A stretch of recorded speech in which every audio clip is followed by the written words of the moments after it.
Hello, welcome to Bored and Confused, where I review shows based on two criteria. One, was I bored? Two, was I confused? Today's show is the revival of Our Town, starring Jim Parsons and directed by Kenny Leon.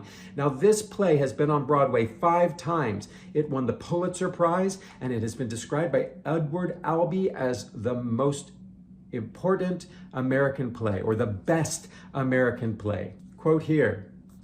So, to my surprise, have never seen Our Town. I could have sworn I'd seen it, but watching this show, I was only familiar with the Emily Webb has a monologue in the third act that I was like, wait, I've heard that monologue. But other than that, came to this play completely fresh. Jim Parsons plays the role of the stage manager who kind of oversees this play. This play is very meta in that the stage manager talks to the audience, he sets up the scene, he interrupts scenes, he moves them along. And we go through 3 acts. Normally this play would be done with 2 intermissions, which takes about 2 hours and 45 minutes. But this production is done without intermissions, and we get through this play in a clean 1 hour and 45 minutes. Earlier in the season, I saw a play directed by Kenny Leon that included a lot of the same creative team as Our Town, and that play was called Home. It was produced by Roundabout Theater. There's a lot of similarities I feel between Home and Our Town. They're both about small town America, and they both deal with themes of what's important in life, and it's often the little things that we need to appreciate. The difference, though, is that Home is a 1-act play with only 3 actors playing tons of characters.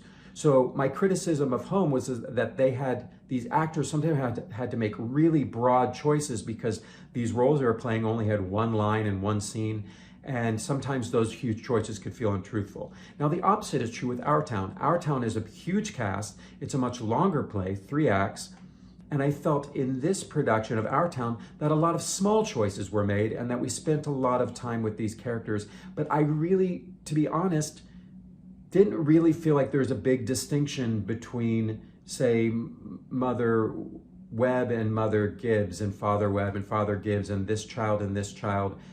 And a lot of the characters just kind of felt similar to me. A lot of this can be the fault of the writing, not being specific enough. Some of this could be direction, some of it could be acting. There's a lot of reasons why I felt this way. Now, the problem that I had is this play is broken into 3 acts. The first one is about daily life, the second one's love and marriage, and the third one is about death and the hereafter. The first act is daily life. There's no conflict. We're just being introduced to these characters. And for me, if the characters aren't larger than life, if they're not big, broad, interesting characters, I get bored with daily life.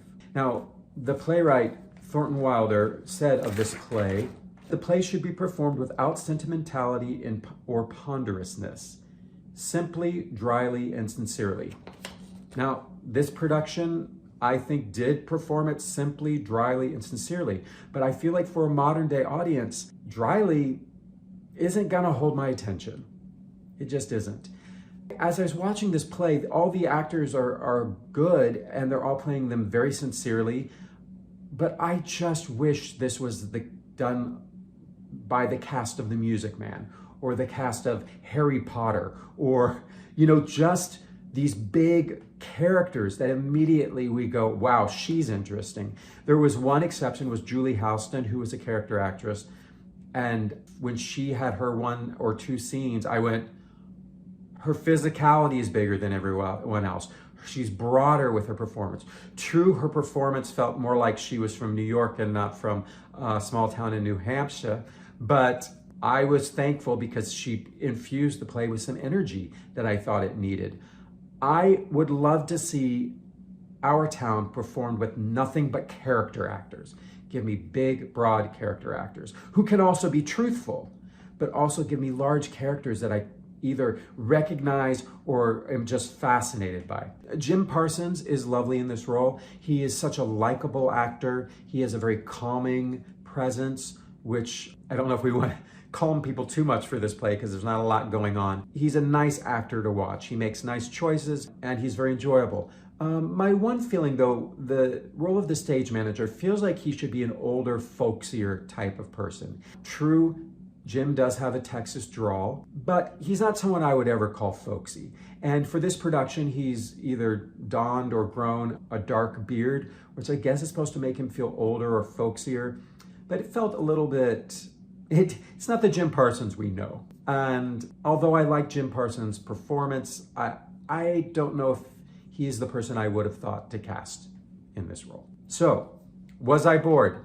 Yes, I was bored, especially in the first act before things get going. And even in the second act, I was a little just, I wanted more to be going on. I wanted more drama, you know? Was I confused? For the most part, I'm not confused. I think one of the reasons this play won the Pulitzer is, one, it speaks to this idea of savoring every moment of life, which I think for the time when this came out, which was 1938, was probably an idea that people really appreciated and really embraced. I also think the way this play is structured with the stage manager, with minimal set, no props, it's very bare bones, really focuses on these characters. I think for the time, the way this play was written was probably very inventive and exciting to the audience. Now, 60 years later? I don't do math. 55 years later? I don't think we're as wowed by meta-theatrics because we've seen a lot of meta-theater. So, was I confused? No, not confused by the play itself, but I was confused by, the program says, time setting is now. So I was a little confused by that because the costumes did not feel like now. And what's happening in this play is it's kind of like they're actors playing these roles. So my question was, are they supposed to be dressed like these actors would dress? And some of the costume pieces were very contemporary. Like George was wearing a jersey, a baseball jersey. Oh, he likes baseball. So maybe that isn't contemporary. I don't know. Some of the costumes felt more contemporary, some of them felt older. They're all in this similar color scheme, but they didn't give me now, and they didn't give me May 7th, 1901, which is where the play is set. So I was confused by the costumes, and interesting, I was also confused by the costumes in Home, and they were done by the same person. So, wrapping this up, was I bored? Unfortunately, I was bored quite a bit during this play. Was I confused? Other than the costumes, not really. And I would say go see this show if you've never seen Our Town, because I think it's important to see this play for theatrical history. And what's great about this production is it's done in 1 hour and 45 minutes. So with a play that may feel a little dry, you'll get in and out really fast. All right, go check out Our Town, now playing on Broadway at the Barrymore Theater. Don't wanna drift away, wanna stay inside the play. Keep me engaged, keep me amused with what's in front of me, 'cause I don't wanna be bored and confused. Don't bore me, don't confuse